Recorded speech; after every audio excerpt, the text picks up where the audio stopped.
Blanco.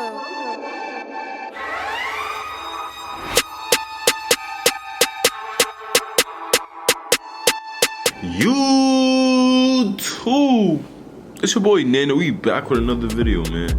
The ugly truth about Disney. I want to know what the fuck are they hiding from us? They be doing a lot of shaky stuff that I disagree with. But if you like these videos, man, make sure you like, comment, subscribe, man. I hope you guys are having a blessed, amazing day. Let's just get straight to the video. Disney is sitting on a train after a pretty crummy business meeting. He takes out his faithful pencil and starts sketching, drawing something that he has no idea for decades to come will change people's perception of a certain kind of vermin. Above the sketch he writes, Mortimer Mouse. He then takes it home and shows his wife Lily. She chuckles and tells him, "Come on, Walt, you need a cuter name than Mortimer. What about Mickey?" Walt smiles and agrees. Mickey will work. This is such a cute scene from the annals of American history. But did we add that Mr. Disney drew that sketch at a time when he might have had some very bad thoughts in his head? Did you know about the time he turned up at a Nazi meeting and later gave a tour of his studios to one of Adolf Hitler's favorite people? Today we'll talk about the good, the bad, and the ugly. Oh, nah. You see, shit like this is like, yeah, you might have good intentions, you might be telling good things to people, but at the end of the day, you might be hiding something from the people that nobody but you know, type shit. And it's not something small. But before like, we change into our devil's advocate, if niggas knew he was doing that, you think they would have supported Disney? Uniform, let's first paint a picture of Walt that makes him look as wonderful as some of the beloved cartoon characters he created. He came into this world on December 5th, 1901 to his Irish-American pop Elias and his German-American mom Flora. He was the youngest brother to Herbert, Raymond, and Roy, and he also had an older sister named Ruth. It was while he was living on a farm in Marceline, Missouri, and still only 4 years old, that his parents saw that little Walt had a talent for drawing. First, he drew a horse that belonged to a neighbor, and later his parents watched on fondly as Walt started copying the cartoons of newspaper cartoonist Ryan Walker. Walt had some skills, there was no doubt about it, but life wasn't easy by any means. By the time he was in junior high school, he was getting up at 4:30 in the morning to deliver his newspapers, something that didn't exactly meld with success at school. With bad grades, he nevertheless didn't lose sight of his sketching career, later taking a course in cartooning at the Kansas City Art Institute. His other love at the time was the motion pictures, those black and white films where dreams come true. When the war was raging in 1917, Walt was one patriotic son of a gun, and though much of his time was spent attending med courses at the Chicago Academy of Fine Arts, he had ambitions to go over to the battlefields of Europe and fight for the U.S. Army. He was too young, but after forging a birth certificate, he got a job as an ambulance driver for the Red Cross. Still, by the time he got to France, the war was over. His war effort, in the end, amounted to drawing sketches on the sides of an ambulance, not knowing right then that when that appeared in Stars and Stripes magazine, he was already on his way to going up in the world. So his future as a cartoonist was already almost in the bag. What's interesting, given his close relationships with some American pro-Nazis years later, was his gung-ho attitude to fighting those bad guys in Europe. His relationship, though, was what we might call complicated. But let's concentrate on the budding cartoonist for now. At age 18, he was laid off from a job at Pessman Rubin Commercial Art Studio with another aspiring cartoonist. That was Ubby Ert Iwerks. This was a partnership made in heaven. If Disney was the visionary of the pair, Iwerks himself, the son of German immigrants, was a brilliant and fastidious artist. It was he who really brought Disney's imagination into the world. He would barely sleep for days on end, sketching and sketching so that minutes-long cartoons were ready in a matter of a few weeks. This was laborious work for one man back then. Walt Disney was now getting into animation rather than static-drawn cartoons, which led him to being contracted to make what were called Newman's Laugh-O-Grams. He then incorporated the studio using cash he still had from a month-long... The funny shit, that shit, when I hear that shit just motivates me to do better, bro. Cause it's like, niggas, bro, to start a company is already not easy. So imagine how much work he has to do back then to get the connections. Cause just remember, there was no phones, there was no no emails, there was no nothing. It's like you gotta know someone that knew someone that you know, and then it goes like that. So it's like when I hear shit like that, sometimes it's like, called Iwerks Disney Commercial Artist Business, and he got to work on cartoons such as Jack the Giant Killer. Those early cartoons were about as simple as you could get, for us anyway, but back then they were pretty decent fare. Disney kept going, and at 21 he and his brother Roy, who had just gotten over a bout of tuberculosis, went to business by creating the Disney Brothers Studio. This became the Walt Disney Company in time, a company that now brings in around $67 billion a year and has a net value of $203.61 billion. Yeah, no place With his new company, Disney got Iwerks was back on board, and together they worked in Hollywood. It was there at age 24 that he married Lily, an inker, and soon they had a daughter and adopted another daughter. In 1927, he created a character that would become the blueprint for many other characters. That was Oswald the Lucky Rabbit. This guy was super popular, and unlike those older cartoons, Oswald the Lucky Rabbit actually moved around like a human. This was a new age of animation, but after quite a bit of success, the character was taken over by others, and so Disney had to come up with another character. He still liked the idea of Oswald, so he drew something not too different. As you know, that was Mortimer, who changed a fair bit over time from his original appearance. Many years later, Disney would write, "I only hope that we never lose sight of one thing, that it was all started by a mouse." By the way, that high-pitched voice that makes Mickey sound like he'd just been kicked in the balls was actually Walt Disney's voice, although he apparently had to give it up over time because all those cigarettes he voraciously chugged had a negative effect on his vocal cords. Anyway, Mickey really turned to life in 1928 with the cartoon Steamboat Willie. He was an immediate sensation. With iWorks as the head animator and a good team of other animators, that mouse was making children and adults jump for joy. And they were more impressed when Disney started putting sound to Mickey Mouse cartoons. Sound films, or so-called talkies back then, were state-of-the-art. Mickey needed a love interest, and so over the period of the 1930s, his new darling Minnie came to life. In 1931, Mickey's pet, the bloodhound Pluto, also came to life, but the triad wasn't enough, and in 1934 an eternally happy duck came on the scene in the cartoon The Wise Little Hen. Disney, still in his 30s, was a star. Now his studio employed over 200 people. The golden age of animation was beginning, and Disney, always the visionary, started thinking about feature-length animations. He did that in 1937 with his Snow White and the Seven Dwarfs. This would become just one of his films that later got him into trouble with some folks. For instance, this film would make the actor Peter Dinklage irate, or at least another iteration of it, and we'll come back to this. Grossing $6.5 million, about $127 million in today's money. If you guys know why he was upset or whatever happened, let me know down in the comments why, because I want to know. Snow White became the highest grossing movie at the time. Disney almost immediately then started working on Pinocchio and Fantasia, and the rest is history. His fame was cemented. Life was good. But on the other side of the world, a man named Adolf Hitler was talking about this Jewish problem, and a lot of poor, angry Germans were listening to him. War was on the way, and Mr. Disney somehow found himself partly wrapped up in it. Let's now change into our devil's advocate uniform. So the war broke out, and Disney did his bit for the Allied war effort. That was making an anti-Nazi propaganda cartoon called Der Fuhrer's Face, originally titled A Nightmare in Naziland. In it, Donald Duck is a Nazi, but spoiler alert, it was all just a bad dream. As the war came to an end, Mr. Disney was becoming a lot more conservative. There's nothing wrong with that, of course. Lots of things in life need conserving, but he was also, how should we say, a rampant anti-communist. In view of the extreme violence that Joseph Stalin had wreaked on mankind, that wasn't a bad thing either. But did Disney's views have a selfish bent? The so-called Red Scare got ugly in America, and many people who were just progressives and wanted a fairer society were hunted down. One of the men doing the hunting, the one who seemed to lack ethics at times, was the FBI's J. Edgar Hoover. He promoted this Red Scare propaganda and the attendant restrictions of free speech, which is never a good thing. The Red Scare also promoted moving against those associated with the American labor movement, which suited that big employer, Mr. Disney. Hoover was called by some a racist, a bigot, and a homophobe inside a country that had an awful track record for racism. Hoover tried his best to bring down the civil rights movement and met with the great Martin Luther King Jr. He was also pretty close to Disney, who himself once testified against some former labor unionists at the House Un-American Activities Committee. He branded these three guys, one of whom worked as an animator for Disney, as communists. Suffice to say that during those paranoid times, that could be sufficient to destroy a person's life. For his help in 1954, Hoover made Disney a full special agent in charge contract. While this doesn't make Disney some kind of celebrity despot, it does give you a good idea of what was going on in his mind. Some of those isolationists in the U.S. weren't just against war and communism. Some of them talked about what they called the Jewish problem, the thing that Hitler had talked about. One of them was the business magnate Henry Ford, who was better known for making cars than he was for his virulent racism and anti-Semitism. Ford and Disney were actually very good friends, and you might ask if they shared some similar beliefs. Listen on before you make your mind up.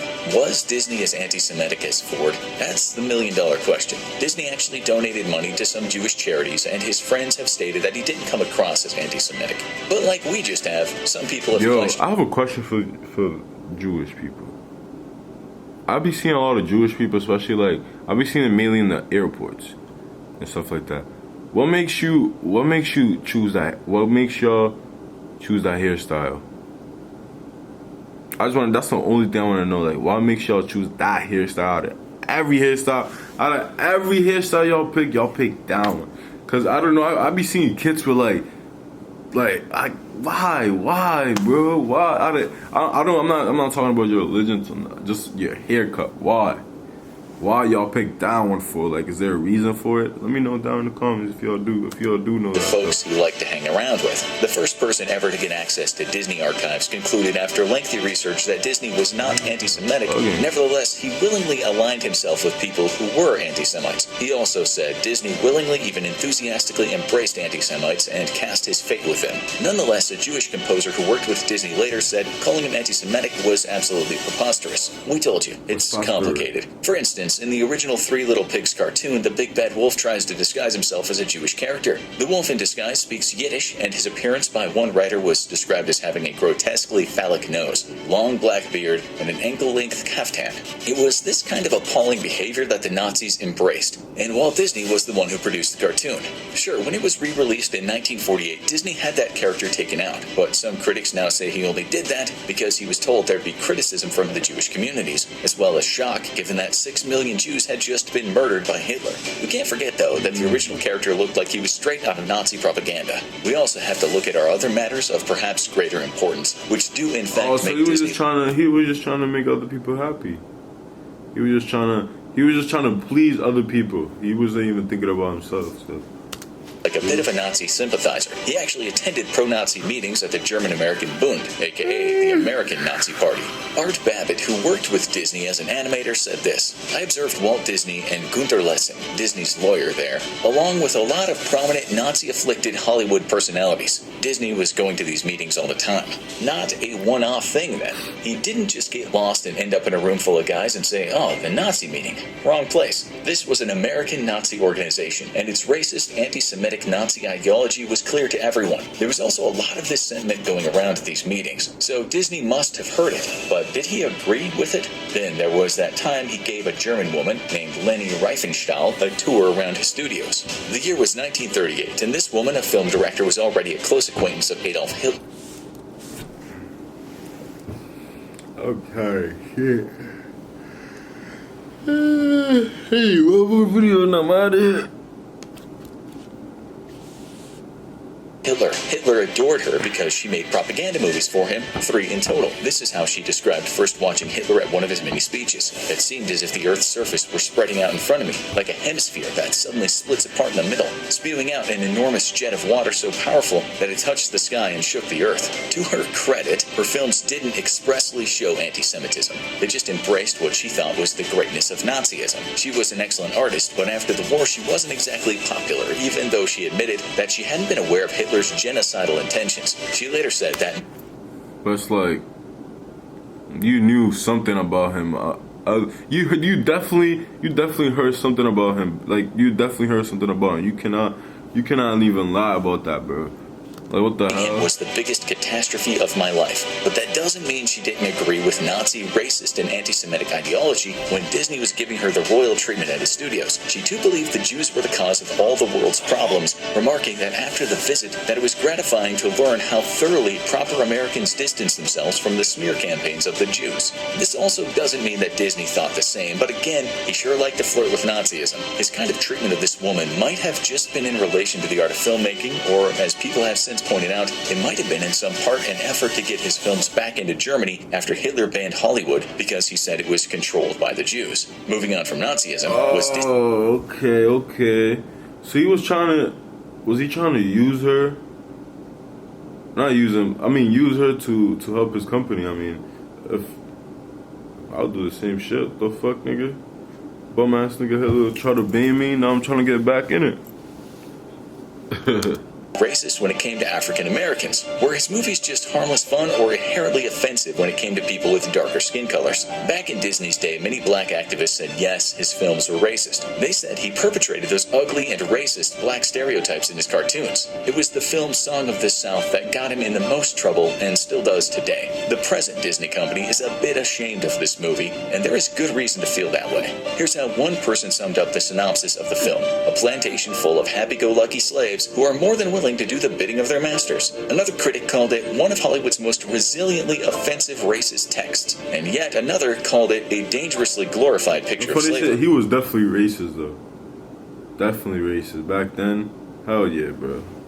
So one thing is for sure, I'm not surprised why they made a movie like that. Here. As one person later said, it was certainly an insult to American minorities, but did it mean Walt Disney was a racist? Was he just ignorant when he should have been sensitive to moral standards and people's feelings? That same person who had access to the Disney archives didn't think he was racist. He once said Walt Disney was no racist. He never either publicly or privately made disparaging remarks about blacks or asserted white superiority. Like most white Americans of his generation, however, he was racially insensitive. That much is true, but you also have to remember that Disney fought for a black actor to win an honorary Academy Award. He might have been insensitive, but according to a man named Floyd Norman, who back then was the first black animator for Disney, his boss was no racist. Norman said, "Not once did I observe a hint of the racist behavior Walt Disney was often accused of after his death. His treatment of people, and by this I mean all people, can only be called exemplary." With that movie, was Disney just trying to ignore some of the terrible things that happened on those plantations? Sticking your head in the ground is never a good thing when it comes to atrocities, but that doesn't always mean he agreed with the atrocities. As you'll soon see,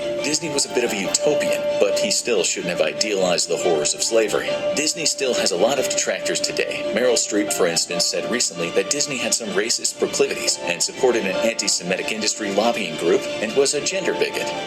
Gender bigot. Okay, we can add that to our list of Disney's apparent attributes. His friend and animator once said about Disney, he didn't trust women or cats. And Disney himself said in a 1938 letter to a female job applicant, women do not do creative work. He added that the work was for men. But again, bro, you can't even be surprised about, because at the time it was 1938. Racism was still a thing, bro. It was still a thing back then. Back then, it still is right now. So imagine how racist niggas was back then. Like, you know, like especially in the women that were back then, they were meant to be at home working. They were meant to be working all day. They're meant to be cooking, cleaning, taking care of the kids, make sure everything's good in the house, and then men go outside the house, you know? So you can't even be surprised on why they saying these things, you know? No? Should bear in mind that only such jobs as inker or painter are open to them. So yes, he certainly had a sexist side, just as many people did back then. Just prior to his death in 1966, he was working on a project called the Experimental Prototype Community of Tomorrow, a plan for a real functioning town. This was Disney's idea of utopia, a community where no one lived in poverty, where there were no slums or joblessness. It was the ideal place, kind of something like Hitler dreamed of in his utopia. And Disney's little world also had to be autocratic, meaning one strong leader had total power. But it didn't sound too bad when Disney described it, once saying it will be a community of tomorrow that will never be completed, but will always be introducing and testing and demonstrating new materials and systems. And Epcot will always be a showcase to the world for the ingenuity and imagination of American free enterprise. So again, you have to connect a lot of dots to make Disney the bad man some people say he was. It's only too easy these days to call someone far right or far left. Now, no funny shit, you can't even, no, rest in peace and shit, but you can't even blame him, bro. At that time, bro, that was everything they lived. They don't like black people. They were against women's working and shit. So it's like you can't even be surprised. Everybody was doing that shit back then. They've said has been taken out of context and exploited on social media. You have to dig deep and keep an open mind when you read articles calling people far something. It's generally never that simple, and when it is, it's obvious. Nothing about Disney's faults was that obvious, except for his hate of labor unions. These days, the Disney company does actually give warnings about some of its old movies, such as Dumbo and Peter Pan and The Jungle Book, writing that they have negative depictions of people or cultures. And let's not forget about what Peter Dinklage said with the remake of Snow White. He called it a backward story about short people living in caves, which might be as offensive to him as a movie about black people living in trees would be to someone of African descent. We don't think Dinklage wants the Snow White story to be brushed under the carpet of human history or for Walt Disney to be canceled into perpetuity, but he probably wants people to learn from the relics of past ignorance and insensitivity. So, to conclude things with Walt Disney, the evidence isn't strong enough to say without any doubt that he was a racist or anti-Semitic, but there is enough to not completely let him off the hook. One thing for sure is that he had some pretty dodgy. This is what I'm gonna say. I feel like I already said it. I feel like you can't even blame him if he was. I feel like he was a racist, bro. Because when you say something, when you picture something, because you mean it, bro.